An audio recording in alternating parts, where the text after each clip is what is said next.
பொண்டாட்டி வீட்டுல போனா பொண்டாட்டி வச்சிருவான்னு பசங்க நம்ம பசங்க சொந்த பசங்க காரி துப்புவாங்கன்னு சும்மா இருந்த சொன்னதை தான் சொல்றேன். சும்மா இருந்த சொன்னதை தான் சொல்றேன். சொன்னல இந்த வார்த்தை சொன்னல நானு சொன்னேன் இல்லையா? அப்புறம் ஏன் பேசுறீங்க?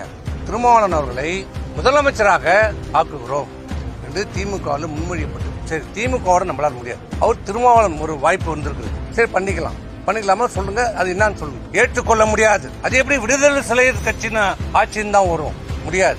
நான் இருந்தால் நான் முதலமைச்சர், இல்லை என்றால் நம்ம எதிர்கட்சியாக செயல்படுவோம். Same word use. நான் இருந்தால் முதலமைச்சர் நான், இல்லை என்றால் எதிர்கட்சியாக செயல்படுவோம் என்று சொன்னார். அப்போ சரி இதுவும் வேண்டாமா? நீங்க திமுக போற மனநிலையில வந்துட்டீங்க. அதை நீங்க பரிசீலனை செய்யும் போது ஏன் நம்ம அனைத்து இந்திய அண்ணா திராவிட முன்னேற்ற கழகம் திரு மாண்புமிகு முதலமைச்சர் திரு விஜய் தலைமையிலான அந்த ஆட்சிக்கு ஆதரவு கொடுக்கக்கூடாது என்று கேட்டோம். இதில் தான் எங்களுக்கும் அவருக்கும் கருத்து வேறுபாடு வந்தது. அவர் எந்த எதுக்கும் ஒத்துக்கொள்ளவில்லை என்றதால் தான் நாங்கள் வந்துவிட்டோம். இதுதான் நடந்த உண்மை. இதுதான் நடந்த உண்மை.